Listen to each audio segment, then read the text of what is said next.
हमारे खिलाफ जो आखिरी मैच था फाइनल, उसमें भी केन विलियमसन ने तेज 50 मारी, नहीं बहुत तेज 50 मारी नहीं, जिस रेट से वो आगे पीछे जा रहे थे वो तो फिर फ्लैश ही लग रहे थे।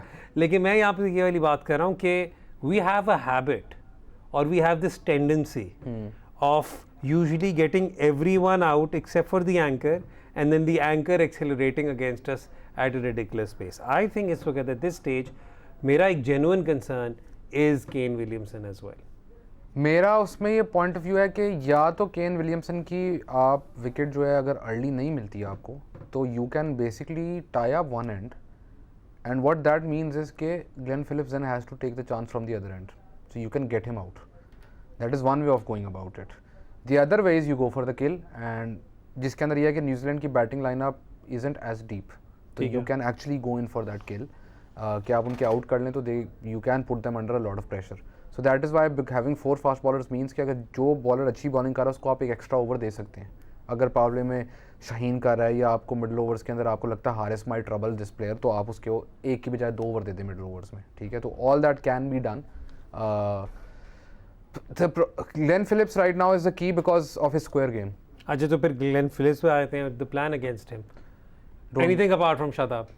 No, don't bowl short at all to him. Yeah. ठीक है, because square of the wicket, जिस तरह का उसका stance and everything, good length is good on any pitch. Good length is the, and you know लोग कहते हैं test match length, top of off वाला, वो हर फॉर्मेट में उतना ही सक्सेसफुल है. आप अभी भी, मैं अगर किसी को डेटा चाहिए, आप प्लीज़ लुक इट अप कि सबसे मुश्किल लेंथ कौन सी मारना है. That is good length. ठीक है, ठीक है. So if you somehow you know can stop him playing square of the wicket, so that is the way to stop him. I know he's very powerful straight down the ground as well, but you have a higher probability of getting him out there than you have on the side boundaries. Glenn Phillips ने 100 किसके खिलाफ मारा था?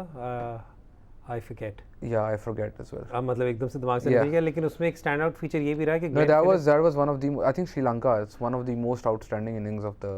और उसमें ये वाली बात थी कि वो हसरंगा को ही really took him on as well. लेकिन यहाँ पे जो क्वेश्चन है वो ये है कि काफ़ी ज़्यादा, क्योंकि Shadab right now has been our one bowler who has provided us with the most control. लेकिन शादाब की लेग स्पिन में आई नो उन्होंने वो स्वीप भी किया, स्लॉक स्वीप भी किया, सारा कुछ किया दूसरे स्पिनर्स को. शादाब पे और प्रॉबली हसरंगा में थोड़ा सा जो फ़र्क होगा वो ये होगा कि शादाब की pace is very different. Yeah, I think Shadab and Rashid would be right now the 2 more difficult leg spinners जिनके अगेंस्ट आप sweep shot मार सकें.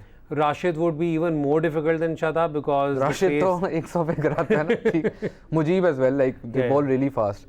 Shadab is very difficult to sweep against. तो you can't like उसके against, उसके मसला ये होता है कि शादाब समटाइम्स उसकी जो लेंथ है वो शॉर्ट हो जाती है, and by the way Phillips is really good on that shot as well. तो you have to get your lengths absolutely spot on against Phillips. That is like the key against him is more than line and more than anything else is the lengths that you want to him. Anyone else we should be talking about in the New Zealand batting lineup? Your favorite Jimmy Neesham? Yeah,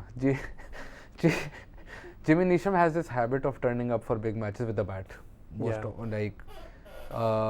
I think जब भी ऐसी कोई situation होती है, he enjoys himself in those situations. He likes that challenge as well. And because he's such a strange player to bowl against, so आपके कोई set plans उसके against आप बनाओगे तो he'll do something different, and that's why he's at the death he's very difficult to bowl at. Nawaz ने इतनी ज़्यादा bowling नहीं की अभी तक इस वर्ल्ड कप में. Nawaz is, I mean, from what we can observe, seems to be a little low on confidence as well. Would you at any point in time bring Nawaz into bowl? Absolutely. Which phase? When Phillips and Williamson are new at the crease, you can bowl him 1 over, see if the ball is gripping. And I have a feeling कि जिस किस्म का turn around होता है cricket में, I won't be surprised if Nawaz turns out to be one of the people with a key breakthrough in this particular match. Yeah, I think उसमें you have to be clever in using, when you have 6 bowlers अक्सर ही होता है कि captain के पास इतने ज़्यादा options हो जाते हैं कि you end up underutilizing someone और वो. But आपकी कुछ सिचुएशंस मैच में ऐसी आती हैं जिसमें ऑब्वियस हो जाता है कि यार अभी ये 1 ओवर मेरा निकल गया अगर, या इसने विकेट निकाल दी इस ओवर के अंदर, तो मुझे मोमेंटम मिल जाएगा. So for example South Africa वाले मैच के अंदर when Shadab picks up those 2 wickets, it's really good captaincy to give the next over to Nawaz, because आपको क्लियरली नजर आ रहा है कि बॉल ग्रिप हुई है, तो आपने नवाज को ओवर दिया, नवाज ने जल्दी से ओवर निकाला, and basically that 1 over that Shadab over that DLS. One over DLS पे आप आ गए। ठीक है। तो सिमिलरली अगर आपको ऐसी कोई कंडीशन नजर आती है जिसमें आपको लगता है कि मे बी शादाब की 1-2 बॉलें ब्रेक हुई हैं, इमीडिएटली आप अगला ओवर अगर दूसरे एंड से कॉनवे नहीं बैटिंग करे तो आप नवाज को लगाने की कोशिश कर सकते हो। ठीक है, अगर वैसे फ्रैंकली स्पीकिंग तब तक कॉनवे बैटिंग करे हुए तो वैसे ही हालात बुरे होंगे। अच्छा नॉर्मली वो बैटिंग कर ही रहा होता है। ठीक हाँ, है, तो मतलब वही बात है। तो ट्वीट्स की तरफ चले, या लेट्स टेक द ट्वीट्स जी। जिस तरह मैंने आपको कहा अभी थोड़ी देर में सेमीफाइनल होगा, there is a lot of excitement, उनके भी बहुत सारे सवालात हमारे पास हैं। तो let's have the first tweet on the screen. पहला ट्वीट अगर हम इसे ले सके, बनीन मिर्ज़ा ये सवाल पूछ रही हैं, क्या ये लैक ऑफ कॉन्फिडेंस है कि जिसकी वजह से बाबर अपनी ए गेम नहीं खेल सक रहे, या bad phase? If Babar comes one down, then will Mohammad Aris be able to play aggressively against pace attack? Baneen, देखिए, no one is doubting Babar's quality. Bad face में कॉन्फिडेंस का भी बहुत मेजर रोल होता है। तो जब bad phase आपका होता है तो वो कॉन्फिडेंस के साथ ही इंटरकनेक्टेड होता है। लेकिन जो आपका अगर आपका बैड फेज आएगा आपका कॉन्फिडेंस नीचे जाएगा, आपका कॉन्फिडेंस नीचे जाएगा। So it's as simple as that. When you're in a bad form तो आपका कॉन्फिडेंस होता है। देखिए, body language is always something different, लेकिन जब आप वहाँ पे फेस करते हुए कॉन्फिडेंस होता है, it's a completely different ball game all together. जो आपका दूसरा सवाल है, कर इस पर रेहान ने बड़ी लंबी कॉन्वर्सेशन की थी, लेकिन I will just summarise it and repeat it. Rehan, आपने वाली बात की थी कि चलो ठीक है, हारिस ऊपर चला गया, हारिस अगर जल्दी आउट हो गया तो फिर वापस बाबर और रिजवान आ जाएंगे उधर।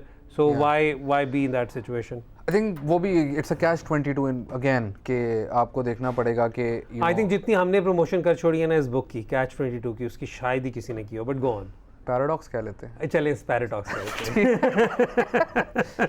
अच्छा, वो भी कोई मूवी शूवी का नाम होना है। आई थिंक इंडोर्समेंट्स के लिए हमें एक आम start. Bye the way I catch 22 मैंने आपकी वजह से यूज करना शुरू किया, मैं पैराडॉक्स ही करने लगा। मैं सोचा यार कैच 22 कर रहे हैं तो मैं भी ये कर लेता हूँ। खैर, वो जो है द थिंग वेयर इज कि हारिस, उन्होंने पूछा कि अगर हारिस ऊपर आएंगे तो वो अग्रेसिवली ही खेलेंगे कि नहीं, हारिस इसी तरह खेलेंगे। इसमें I have no two opinions on this. I think this is how he plays, and उसका freedom, the freedom of his thought is what makes him the player that he is.